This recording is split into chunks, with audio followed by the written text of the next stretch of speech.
Halo, selamat pagi pemirsa. Bagaimana kabarnya hari ini? Semoga selalu sehat dan juga selalu lancar semua urusannya hari ini. Senang sekali saya Oki Adisandi bisa kembali menyapa Anda dalam iBreak edisi hari ini. Dan kami masih akan membicarakan terkait dengan bagaimana persiapan sejumlah daerah di Jawa Timur yang akan menyelenggarakan Pilkada 2024. Satu diantaranya adalah KPU Kabupaten Sidoarjo. Setelah selesai, di mana 1,4 juta DPT di Kabupaten Sidoarjo ini mengerahkan suaranya untuk menyalurkan hak pilih dalam pemilu 2024. Nah, nanti giliran mereka pada tanggal 27 November 2024 akan kembali menggunakan hak suaranya untuk memilih Bupati dan Wakil Bupati Kota Delta atau Kabupaten Sidoarjo. Lantas sejauh mana persiapan kawan-kawan KPU Kabupaten Sidoarjo untuk mempersiapkan diri guna penyelenggaraan Pilkada 2024 dan adakah hambatan-hambatan yang masih dihadapi hingga hari ini? Kami sudah siapkan untuk membahasnya dengan satu narasumber yang sudah menemani saya pagi hari ini. Ada Mas Fauzan Adim, Ketua KPU Kabupaten Sidoarjo. Selamat pagi, Mas Fauzan. Pagi. Kabar sehat, Mas? Alhamdulillah sehat. Alhamdulillah sehat. Masih muda sudah menyandang Ketua KPU Sidoarjo. Mas Fauzan, adakah sejauh ini kendala yang dihadapi di lapangan? Memang tahapan masih dalam proses coklit oleh Pantarlih. Tapi adakah sudah hambatan atau tantangan yang dihadapi untuk penyelenggaraan Pilkada Kota Delta? Sebenarnya kalau bicara hambatan sampai hari ini, karena tahapan masih berjalan, itu relatif alhamdulillah tidak ada hambatannya. Kan tetapi kita karena baru dilantik kemarin pada tanggal 13 kemarin, teman-teman menyesuaikan dengan tahapan yang ada. Termasuk salah satunya adalah menyelesaikan pada tahapan coklit ini. Ya. Nah, sejauh ini coklit di Kota Delta sudah hampir rampung atau bagaimana, Mas? Alhamdulillah sampai tadi malam laporannya itu sudah 99%. Nah, tinggal nanti bagaimana penyesuaian sehingga nanti kita sebelum nanti pada tanggal 24 masa akhir dari teman-teman Pantarlih sudah kita selesaikan sampai 100%. Siap. Kalau berdasarkan data pemilu 2024 ada sebanyak 1.461.642.000 DPT di Kota Delta atau Kabupaten Sidoarjo. Nah, jelang penetapan atau pemutakhiran untuk DPT Pilkada 2024 untuk di Sidoarjo apakah cenderung naik atau turun, Mas? Sejauh sudah 99% kemarin. Jadi sebenarnya kalau bicara DPT itu kan nanti di akhir, Mas. Hari ini kita masih dalam proses masuk kepada DPS. Yang hari ini DP4 yang kita peroleh itu masih sebesar 149.102. Nah, nanti itu akan kita tetapkan menjadi apa? Proses DPS. Setelah ada DPS, nanti ada DPS HP, setelah itu baru nanti kita bicara DPT di akhir. Baru akan ketahuan berapa jumlah DPT di Kabupaten Sidoarjo. Siap, memang masih belum 100% tuntas, karena kawan-kawan Pantarlih juga masih mengunjungi satu persatu rumah-rumah warga untuk melakukan pencocokan dan penelitian untuk menetapkan masih memiliki hak suara atau tidak. Berbicara masalah tahapan, Mas Fauzan, boleh barangkali sedikit dijelaskan kepada pemirsa di rumah. Sekarang memang masih dalam coklit. Lantas selanjutnya hingga hari H pencoblosan, runutan tahapannya seperti apa, Mas Fauzan? Jadi kalau bicara persoalan tahapan, ringkasnya begini. Jadi hari ini sampai pada tanggal 24 itu Pantarlih, setelah itu nanti ada DPS, lalu DPS HP. Nah, di Agustus ini juga berkenaan dengan nanti pada tanggal 24 sampai 26 itu ada kita sosialisasi terkait dengan pencalonan. Nah, pasca itu pada tanggal 27 sampai tanggal 29 itu pendaftaran pencalonan. Nah, pasca itu sosialisasi sampai pada terakhir nanti di tanggal 27 November hari pencoblosannya. Siap. Jadi pada mulai tanggal 24 Agustus, Mas G, itu mulai akan ada sosialisasi untuk pendaftaran untuk bakal pasangan calon, lalu nanti mulai tanggal 26 hingga 27 hingga 29 adalah masa untuk bakal pasangan calon mendaftarkan diri ke KPU Kabupaten Sidoarjo. Sejauh ini, Mas, terkait dengan coklit, kalau kita berbicara masalah tahapan, meskipun sudah masuk data sementara ini 99%, di lapangan apakah ada kendala-kendala yang dihadapi oleh kawan-kawan Pantarlih dalam menentukan masih memiliki hak suara atau tidak? Sebenarnya kan bicara tantangan atau hambatan itu relatif klis, Mas ya. Dan hal itu selalu kita temuin dari waktu ke waktu. Pertama adalah terkait dengan perumahan, semisal yang ketika teman-teman Pantarlih mendatangi rumahnya itu tidak bertemu dengan yang bersangkutan. Itu yang pertama. Yang kedua adalah memetakan pemilih baru atau pemilih pemula.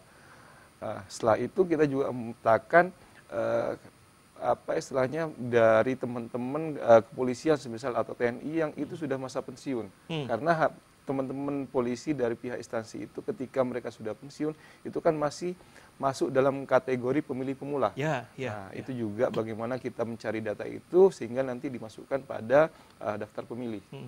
Itu saja sebenarnya di lapangan yang menjadi kendalanya. Siap.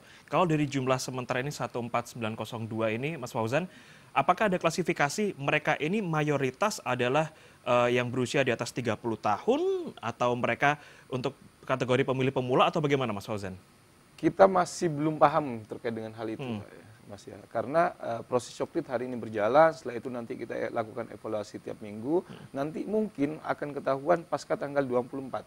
Oke. Pasca tanggal 24 ketahuan dari sekian jumlah persentase malah pemilih pemula, pemilih biasa dan lain-lain.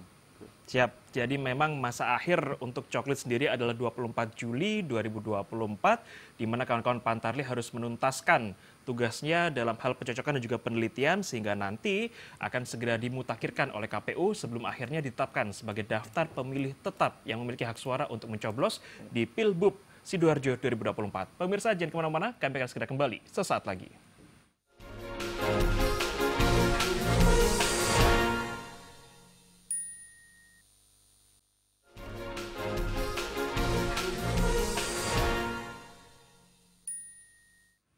Pemirsa, Anda kembali bersama kami di iBreak. Saya masih ditemani oleh Ketua KPU Kabupaten Sidoarjo. Kalau berdasarkan data pemilu 2024, kita patut berbangga karena memang sejumlah daerah termasuk Sidoarjo ini menyumbangkan partisipasi publik yang cukup tinggi. Kalau data dari pemilu 2024 atau Pilpres dan juga Pileg ada sebesar 86% partisipasi publik yang tersalurkan dalam Kota Delta. Nah, kita ingin tahu seberapa besar target untuk Pilkada Sidoarjo 2024. Mas Fauzan, 86% bukan angka yang main-main, angka yang cukup tinggi. Nah, lantas bagaimana upaya kawan-kawan KPU untuk mempertahankan angka ini atau bahkan meningkatkan partisipasi publik di Kota Delta? Sebelum saya masuk ke sana, sebenarnya ada beberapa hal yang ingin saya sampaikan bahwa pemilu dan pemilihan itu dalam konteks yang berbeda ketika berbicara terkait dengan partisipasi. Nah, ketika pemilu ini banyak calon. Ya. Nah, sedangkan pemilihan ini kan kita hanya memilih yang tahun 2024 ini kan hanya gubernur dan bupati. Tentunya dalam melakukan kampanye sosialisasi ini tidak sebesar dan tidak semasif pemilu di 2024. Nah, pastinya tidak heran kemarin ketika pemilu di 2024 kemarin, Pileg dan sebagainya macamnya tingkat partisipasi sampai pada 86%. Nah, tidak heran itu karena apa? Karena banyak kontestasi, banyak pemilih yang masyarakat yang melek akan hal itu. Apalagi melalui teman-teman media, hal itu selalu masif dalam melakukan pemberitaan. Sehingga mengakibatkan masyarakat juga melek akan hal itu, sehingga mungkin tergelitiklah masyarakat untuk memberikan hak pilihnya. Beda dengan pilkada yang mungkin insya Allah nanti akan kita laksanakan pada tanggal 27 November, yang tentunya saya juga berharap kalau semisal, mohon maaf kalau saya mendahului, kalau kemarin di Pilkada 2020 kemarin, waktu dalam keadaan COVID, tingkat partisipasi kita di 71%. Nah, tentunya kita di KPU sangat optimis dengan tingkat partisipasi yang insya Allah nanti meningkat di 2024. Oke, nah kalau tadi dikatakan oleh Mas Fauzan bahwa kita harus membedakan antara pemilu dan pilkada. Kalau pemilu memang saluran medianya begitu masif, kegiatannya begitu gencar, nah sementara berbeda dengan pilkada. Nah artinya apakah tingkat partisipasi publik di 86% ini semata-mata dipengaruhi oleh masifnya partai politik atau para kontestan, bukan karena meleknya masyarakat Kota Delta terhadap penggunaan hak suara mereka? Tergantung kita melihat dari beberapa sisi gitu ya. Karena lagi-lagi bicara tingkat partisipasi itu kan ada banyak komponen. Salah satunya adalah yang paling berkepentingan sebenarnya adalah kita di KPU, kepentingan yang kedua adalah lewat calon atau partai politiknya untuk meraih suara sehingga nanti memenangkan dalam kontestasi itu. Nah, tentunya juga banyak masyarakat yang mereka sadar terkait dengan bagaimana memberikan hak pilihnya, kewajiban memberikan hak pilihnya. Akan tetapi sentuhan-sentuhan informasi komunikasi itu penting kita lakukan. Makanya kalau di KPU Sidoarjo kita sering kali, bahkan kemarin itu kita ngajak beberapa kerjasama dengan beberapa sekolah, semisal kita datang ke sekolah-sekolah dalam memberikan pendidikan pemilih di tingkat SMA maupun universitas. Nah, harapannya adalah itu sebagai salah satu strategi kita memberikan pendidikan politik sehingga masyarakat sadar menolak money politik dan lain-lain, sehingga mereka dengan sukarela mereka memahami track record calon sehingga memberikan hak pilihnya dengan penuh keyakinan.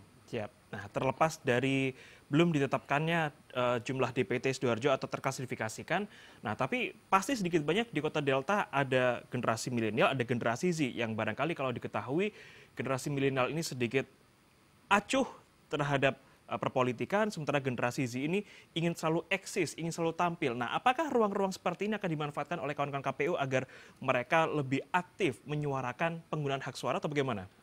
Di Sidoarjo untuk Gen Z gitu, semisal kita bisa cukup pede. Karena apa? Salah satu contohnya adalah teman-teman ad hoc kita itu banyak dihuni atau yang mendaftar itu teman-teman muda. Oh, oke. Dari teman-teman PPK, PPS, bahkan Pantali hari ini itu mungkin di atas 60% itu teman-teman muda.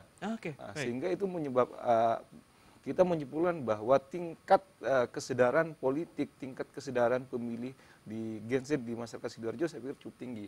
Salah satunya adalah melihat dari banyaknya pendaftar waktu rekrutmen badan ad hoc kita baik PPK maupun BPS. Siap. Jadi ternyata hal membanggakan dari Kota Delta datang di mana untuk masyarakat atau kaum-kaum muda ini cukup aktif untuk bisa mendaftarkan diri sebagai penyelenggara Pilkada 2024 nanti. Terkait dengan strategi sosialisasi, Mas Fauzan, adakah strategi khusus yang diterapkan kawan-kawan KPU untuk menyasar mereka-mereka yang tersegmentasi, dari yang sudah dewasa, yang sudah lanjut usia, atau mereka yang masih muda, atau satu cara untuk semuanya? Jadi kalau bicara strategi, ada beberapa hal sebenarnya, walaupun tidak banyak berubah dari strategi kita di tahun-tahun kemarin. Salah satunya adalah tatap muka, lalu menjemput bola semisal dengan sekian segmen itu. Nah, ada mungkin hal yang beda pada tahun ini. Insya Allah nanti melalui divisi kita di divisi sosialisasi itu mewajibkan teman-teman PPK pada tanggal 17 Agustus nanti ikut serta dalam lomba gerak jalan semisal di tingkat kecamatan. Nah, hal itu akan memudahkan teman-teman dalam rangka melakukan sosialisasi. Itu yang pertama. Yang kedua adalah pada tanggal 17 September nanti insya Allah kalau nggak salah di Kabupaten Sidoarjo itu kita akan melakukan kirap. Kirap pemilu, yaitu nanti akan maskot Provinsi Jawa Timur, maskot Pilgub sama Pilkada itu kita keliling arak. Oke, baik. Beserta sambil lalu kita melakukan sebaran, lalu melakukan sosialisasi terkait dengan masyarakat paham bahwa pada tanggal 27 November besok itu hari pencoblosan itu. Siap, strategi khusus untuk terkait dengan kegiatan-kegiatan yang mengumpulkan massa sudah disiapkan oleh KPU Kabupaten Sidoarjo untuk meningkatkan kembali peran serta masyarakat dalam menggunakan hak pilihnya. Kalau berbicara masalah evaluasi dalam penyelenggaraan pencoblosan sebelumnya, Mas Fauzan, yaitu Pilpres dan juga Pileg, adakah hal-hal yang rasanya perlu diantisipasi oleh KPU Sidoarjo agar hal tersebut tidak terulang di Pilkada 2024 nanti? Pastinya kita lebih jeli pada distribusi sebenarnya. Distribusi karena memang waktu Pileg kemarin dengan 5 surat suara semisal tidak menutup kemungkinan ada tertukar kertas suara semisal, walaupun hal itu sudah kita selesaikan. Nah, dalam hal-hal begitu kita melihat bahwa agar ini tidak terjadi lagi, maka sebelum kita distribusikan dari sekian logistik yang ada, itu kita bagaimana matangkan, kita teliti ulang sebelum itu kita distribusikan. Sebenarnya itu saja sebenarnya. Siap. Memang satu hal yang masih dalam evaluasi adalah terkait dengan distribusi surat suara yang ini sudah diketahui oleh kawan-kawan KPU dan siap diantisipasi sehingga harapannya Pilbub dan juga pemilihan Bupati dan juga Wakil Bupati Sidoarjo ini nanti bisa berjalan lancar pada tanggal 27 November 2024. Pemirsa, jangan kemana-mana, kami akan segera kembali sesaat lagi.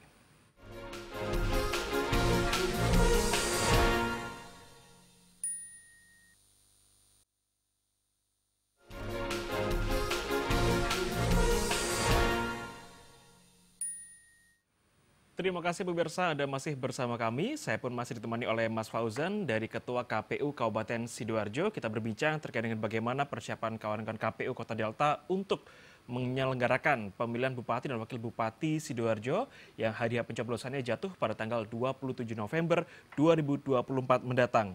Berbicara masalah tahapan, Mas Fauzan, tentu pasti masing-masing tahapan memiliki tingkat krusial tersendiri. Nah, bagaimana kawan-kawan KPU Sidoarjo mengantisipasi titik krusial di masing-masing tahapan atau tahapan mana yang rasanya perlu atensi lebih, Mas? Eh, Sebenarnya begini, jadi kita itu kan kalau di KPU Kabupaten itu sebagai pelaksana dari undang-undang itu. Jadi semua juknis terkait dengan hal-hal teknis itu sudah disiapkan sama pimpinan KPU RI. Nah, tinggal bagaimana kita melakukan manajerial. Salah satunya adalah kita kemarin itu meminta wanti-wanti kepada teman-teman atau kita untuk melakukan pemetaan, untuk melakukan mapping ketika misal ada beberapa hal yang akan memungkinkan terjadi persoalan. Nah, pemetaan-pemetaan itu kita minta sebagai salah satu bentuk antisipasi kita. Salah satunya adalah coklat kemarin semisal. Nah, di Sidoarjo ini kan ada beberapa daerah yang terpencil. Nah, itu yang butuh perhatian khusus. Ya. Sehingga saya minta kepada teman-teman PPK atau kita untuk melakukan monitoring langsung. Melakukan monitoring langsung ke lapangan, melihat apakah ada kejadian-kejadian atau bentuk-bentuk lain, semisal si pemilik rumah semisal tidak mau ditempelkan stiker yang itu sering terjadi. Oh, oke. Ya, Baik. itu sering terjadi sehingga bagaimana teman-teman PPK itu melakukan komunikasi ke pihak samping yaitu Panwas dalam rangka menanggulangi hal itu. Tapi alhamdulillah di Sidoarjo sampai hari ini itu berjalan lancar. Itu yang pertama. Yang kedua, untuk dalam hal itu juga untuk menjaga kualitas sumber daya manusia kita. Kemarin kita melalui sarana peningkatan kapasitas sumber daya manusia kita, teman-teman kita ajak outbound, lalu bagaimana mereka kita latih BIMTEK terkait dengan keuangan, lalu bagaimana cara melakukan manajerial sampai pada kekompakan. Nah, harapannya adalah bentuk kesigapan kita dalam rangka menyambut Pilkada di 2024. Siap. Nah, langkah-langkah untuk mempersiapkan diri sudah dilakukan mulai dari BIMTEK, outbound ya. Artinya memang tak bisa dipungkiri kinerja KPU nanti sebagai penyelenggara Pilkada akan semakin disorot oleh publik yang tentu mendapatkan banyak perhatian. Nah, artinya bagaimana nanti kawan-kawan di KPU Kota Delta meyakinkan masyarakat Kabupaten Sidoarjo bahwa Pilkada nanti akan berlangsung dengan bermartabat, berintegritas dan juga bersih, Mas.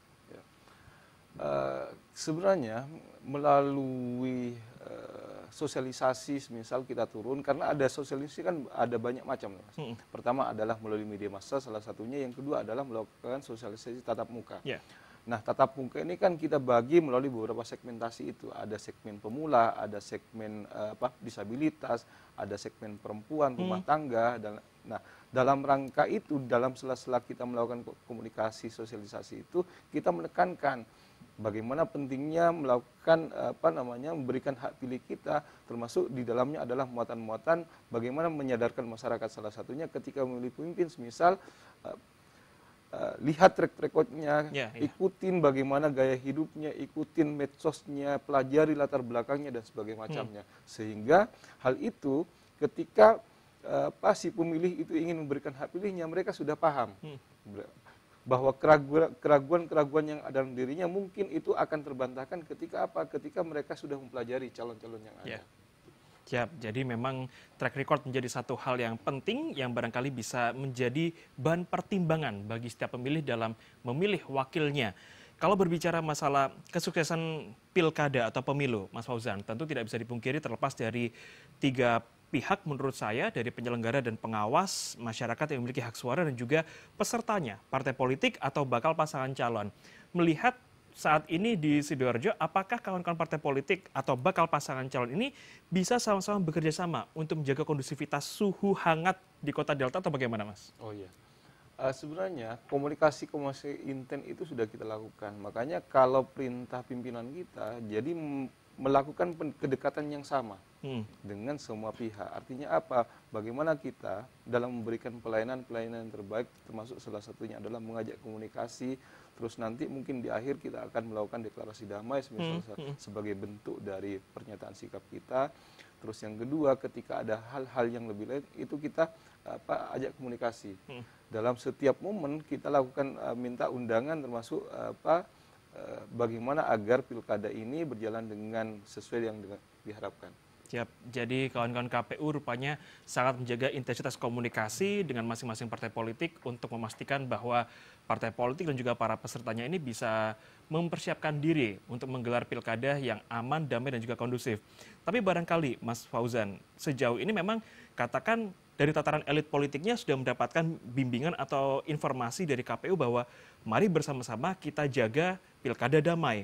Hanya memang gesekan-gesekan tidak bisa dilepaskan yang justru itu dilakukan oleh grassroots, akar rumputnya. Nah, komunikasi seperti apa yang harus dijalin kawan-kawan elit politik ini untuk bisa mengkomunikasikan kepada grassroots bahwa ayo kita sama-sama menciptakan pilkada yang damai? Kalau kita bicara sejarah gitu ya, yang paling terdekat saja kemarin ketika kita melakukan pilkada di 2020. Alhamdulillah di Sidoarjo itu relatif damai. Oke. Relatif damai karena apa? Karena semua pihak dari calon maupun partai politik itu sama-sama menjaga. Sama-sama menjaga kondisivitas itu, ditambah lagi dengan bantuan dari beberapa pihak. Salah satunya adalah Forkopimda, misal salah satunya sebagai penyambung itu mereka alhamdulillah cukup aktif dalam melakukan komunikasi, sehingga hal-hal yang ramai-ramai atau beberapa hal yang tidak ingin dihindari itu alhamdulillah bisa diselesaikan. Siap. Nah, kalau mengaca pada Pilkada 2020 kemarin, Mas Fauzan, ada 3 pasangan calon. Sementara masa pendaftaran kepada KPU ini dari 27 hingga 29, hanya 3 hari juga. Nah, artinya apakah ada komunikasi kepada kawan-kawan partai politik untuk jika ingin mendaftarkan diri jangan sampai di hari yang sama dengan pasangan lain untuk menghindari hal-hal gesekan-gesekan itu? Sementara hari ini kita belum melaksanakan itu, cuman terakhir kemarin kita melaksanakan sosialisasi PKPU 8 terkait dengan pencalonan. Nah, pasca itu karena juga ada aturan dari 16-12 terkait dengan istilahnya itu kesinambungan atau kesamaan visi dan misi dengan RPJMD Kabupaten.